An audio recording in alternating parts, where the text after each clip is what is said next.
Je le fais vachement bien en plus.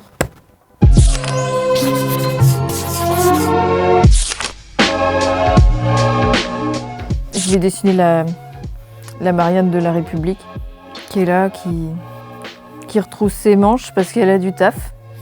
Parce qu'en ce moment, la laïcité, moi, je trouve qu'elle est un peu mise à mal, voire carrément abîmée par ce qui se passe dans le monde, mais aussi par des intellectuels qui osent pas, qui y vont pas. Hein. Je trouve qu'on confond un peu tout. Laïcité, c'est pas athéisme. Laïcité, c'est la possibilité de vraiment vivre ensemble, qu'on croit pas.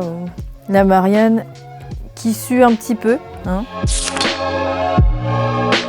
Détracteur lambda depuis toujours, c'est le gros con d'extrême droite. Hein. Il est là depuis toujours, mais en même temps il est là un peu partout. Hein. Il n'est pas là que contre Charlie. Hein. Celui qui bande un peu devant une photo de Ménard, celui qui s'astique devant une photo de Marine Le Pen. Aussi quand même le con un petit peu bien pensant, qui a pas envie de choquer, quoi, qui dit toujours ah non mais là faut pas, on peut rire de tout mais pas de ça. Ah non, pas de ça, pas de ci, pas de ça. Je sais pas pourquoi je le fais comme ça d'ailleurs, mais bon, ma foi, il peut bien s'habiller comme il veut. Hein. J'aime bien la petite Brigitte Macron. Ouais. Elle est un peu comme Ségolène Royal, on ne la reconnaît que quand elle sourit. Ça fait quand même beaucoup de bruit, leur différence d'âge. Je trouve que déjà, ça devrait pas, c'est sûr, il devrait pas y avoir de polémique là-dessus, parce qu'il y a combien de mecs qui sortent avec des jeunettes, bon. Elle a un drôle de nez aussi. Un lévrier, un truc un peu prétentieux, il va avoir une drôle de tête. Je sais pas, il y a le côté course, le lévrier de course, il court un peu après tout, quoi. Il est président à 39 ans et il s'est quand même grouillé, quoi. Il y en a qui ont attendu beaucoup plus que lui. Hein. Je sais pas, le côté un peu royal du lévrier, le côté un peu prétentieux, là. Il est peut-être un petit peu maigre, puis il peut avoir aussi une petite auge avec un os à ronger qui pourrait être un peu comme une réforme du travail ou quelque chose à foutre, quelque chose à trouver. Là. Un chien, c'est pas très sympa quand même. Bah ça c'est très varié. On se met autour de la table, on se marre, on dit des conneries. Des fois, quand même, on se bouffe un peu le nez. C'est chacun qui s'exprime, qui vient avec des idées. On vient quand même avec nos indignations, quoi. Ce qui nous a fait chier dans la semaine. Et les comptes de rédaction, c'est aussi des litres de café qui sont distribués.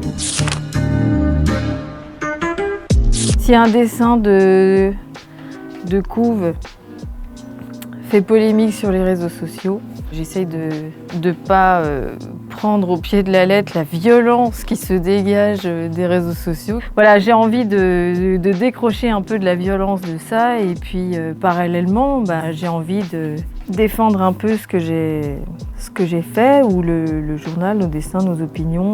Il faut savoir parler de tout aborder, même les sujets les plus compliqués, les plus, comment on va dire, les sujets un peu qui crispent.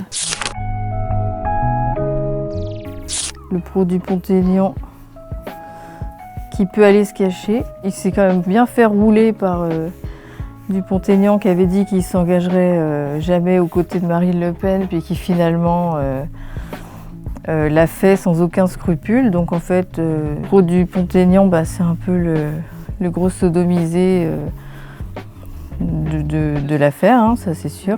Le pro-Poutou, c'est celui qui va aux manifs, qui a un t-shirt anticapitaliste, qui n'est pas trop copain, qui traîne pas trop avec les artos parce que c'est quand même différent, puis qui n'arrive pas à s'entendre avec les pro-Besancenot parce que voilà, visiblement il y a des subtilités, mais chacun doit y retrouver son compte. D'où le petit mec qui reste dans son coin à filmer ses spliffs et il se passe pas grand-chose d'autre finalement.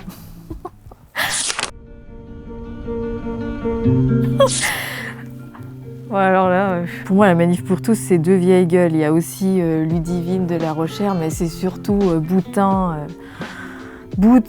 et comment elle s'appelle, la Frigide Barjot, là. Oh putain. Ça fait longtemps que je l'ai pas dessinée, hein, mais elle me manquait pas finalement.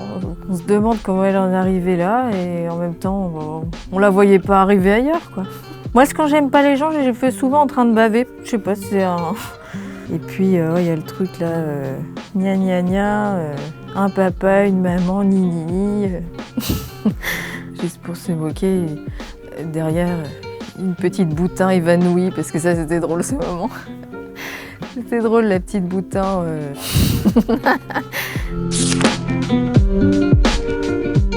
La liberté d'expression, pour moi, c'est un peu comme quand on a brûlé au boulevard Davout en 2011 ou comme après l'attentat de janvier, c'est que il faut savoir résister et il faut savoir se relever et malgré des tragédies et des trucs abominables, ça doit être quelque chose qui doit être défendu malgré un contexte quand même qui est de plus en plus difficile et qui, dans le monde d'ailleurs, et l'attentat de janvier l'a bien montré, c'est que même en France aujourd'hui, on peut mourir pour des idées et ça c'est pas tolérable et c'est quelque chose il faudra toujours se battre pour préserver ça. Je vais décider une bite, ça va me soulager.